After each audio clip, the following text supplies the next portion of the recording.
This is TWiT. All right, get some headlines. So this first one I've entitled Oops and Up, because last week a Chinese rocket startup called Space Pioneer, which is a quasi-private public government sort of a enterprise, launched a rocket by accident. So if anybody ever saw the movie Space Camp, you know what I'm talking about. They were doing a static ground test and just powered up. Everything was going fine.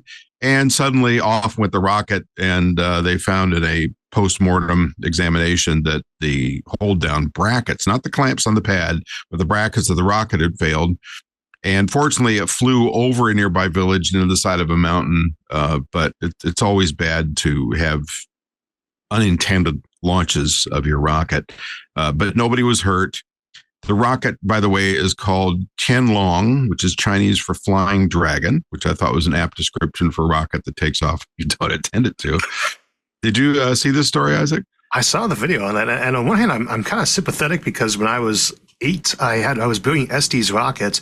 It was the last one I ever got to build because it went off inside the house, and nothing was damaged except this one little plastic yellow chair I had this giant scorch mark on it for years. Okay, now wait a minute. For that thing to ignite, you have to proactively put an igniter wire in it and hook it up to an ignition source. It went off on its own, and it was just sitting there by itself. I don't know how that happened. I was just sitting there, and the hatch just blew, right? Yeah, it just blew. So I guess these things can happen, but that was the end of my model rocketry days, it turned out. On the other hand, I saw that explosion going off there, and I was in artillery in the Army for years, and I've seen big explosions. Rockets go boom, and I find myself a little dubious about the no one was hurt part, but it does at least, thankfully, many miles from the actual town itself. And you know, this is rocketry. It's hard to do. Accidents, weird things happen. Stuff does blow up on the pad a lot. But, you know, hopefully we won't have a recurrence of that. I'm still stuck on I was playing with my model rocket and it just suddenly ignited all by itself. Maybe we got to put together with you guys. You could compare stories and come up with a good I was a pyromaniac as a child and adult, so I don't know, but I don't recall doing anything that it went off on its own. It was in the sun that could have potentially done something. I have no idea. 1980s designs, small one. But I like that chair afterwards more because of the scorch mark. I can't tell you how many times I've read from both Estes and Century rockets. Our engines can never go off spontaneously, but hey, whatever story you want to stick with is fine. Okay, let's move on to Polaris Dawn. So SpaceX and Jarek Isaacman, our favorite space Jesus, have targeted July 34th for the first flight of 3 of the Polaris Dawn series, which is very exciting. And this one, so they've already done one, which was a charity flight, which is very cool. And they had an observing bubble on the end of the capsule. But in this case, they've got a hatch up there, and they're going to do the first private spacewalk in history. That's going to be somewhere about 400 miles, which is a little under double the altitude of the space station. But then they're going to go for an orbital record of 870 miles in altitude, which is actually a little higher than the highest Gemini flight, which is Gemini 11, which I think was 853. So the only crews that have flown higher, quote unquote, or further than that have been the Apollo crews. But this is actually up dipping in and out of the Van Allen belts, which can be highly radioactive. So that's going to be an interesting flight. They'll do a lot of good science. So aside from Isaacman, the mission includes retired United States Air Force Lieutenant Colonel Scott Kidd Poteet. I guess you have to be in the Air Force to have a nickname, right, or a handle. So it's Kidd, K-I-D-D. And mission specialist Sarah Gills and Anna Menon, both of whom are SpaceX operations engineers. So this is pretty cool. Now we know if you get a job at SpaceX, you can possibly fly on a private mission. Finally, they're going to be testing SpaceX's brand new EVA suit. They've had pressure suits for years. You've seen them. They're those sort of interesting, slightly goofy, superhero-ish pressure suits they have with the tall boots and all that.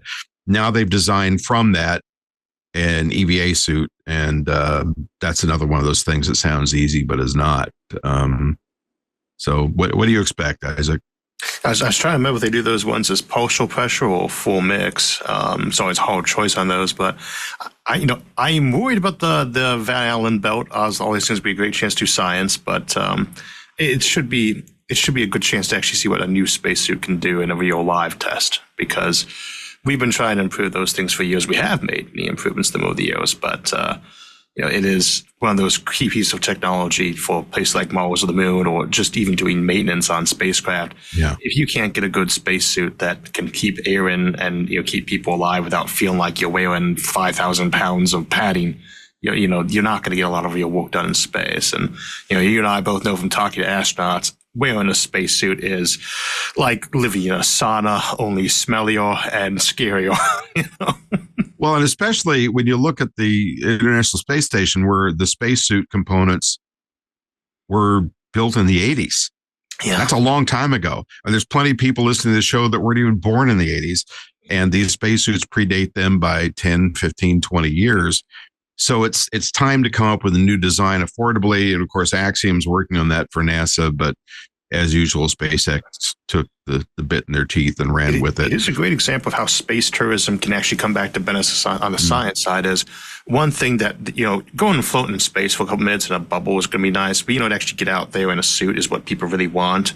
Yeah. And when you're building 3 or 4 space suits a year tops just to be used in space, that's never going to get you all that real level of engineering you want. We are manufacturing dozens of them because you actually have that many space tourists going up there who want to be able to put their hands outside, who want to float free in space with just the visor there.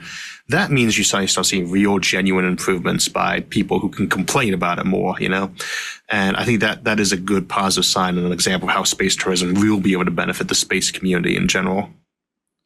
I should mention these are EVA suits, not lunar EVA suits, and there's a big distinction there. So the job that Axiom has been charged with is actually much harder, because when you're doing orbital EVAs, you're not worried about dust incursions on your cuff seals and all that. So for a lunar suit, much bigger deal. All right. Finally, a Starlink update. That should be Starliner update. Yep. NASA announced the Starliner is in good enough shape to stay at least 45 days. Golly, it was only supposed to stay a little over a week. It was originally envisioned maximum stay at the ISS. While NASA says it's safe enough for a crew to return if needed, if absolutely necessary, at any time. Ground testing of the malfunctioning thrusters continue, and investigations into the helium leaks continue. And at this point, the helium leaks tend to have stopped for the most part, appear to have stopped for the most part, but it's still an area of concern. Another area of concern, the spacecraft batteries, which is one of the things that limits how long it's supposed to stay at the ISS. But at this point, they're charging up from the ISS. So the core line of this memo is, no worries, the astronauts aren't stranded, Starliner's fine. It's just going to stay a little longer. And then, of course, the press conference, the press says, how much longer, NASA? And they said that is undetermined. So we've got this kind of mixed message of everything's fine, but we don't know when we're bringing it home because it's not working properly. Huh? Nothing to see here. Everything is good. Well, a little bit, and it's funny. I as I mentioned, I think last week, I had posted a couple things on Facebook and a couple of other places, pretty neutral about Starlink, a little snarky. Starliner, a little snarky perhaps, but boy, it's like touching that third rail. You suddenly get a lot of response, people saying, it's harder than you think, and Boeing is great, blah, blah, blah, blah, blah.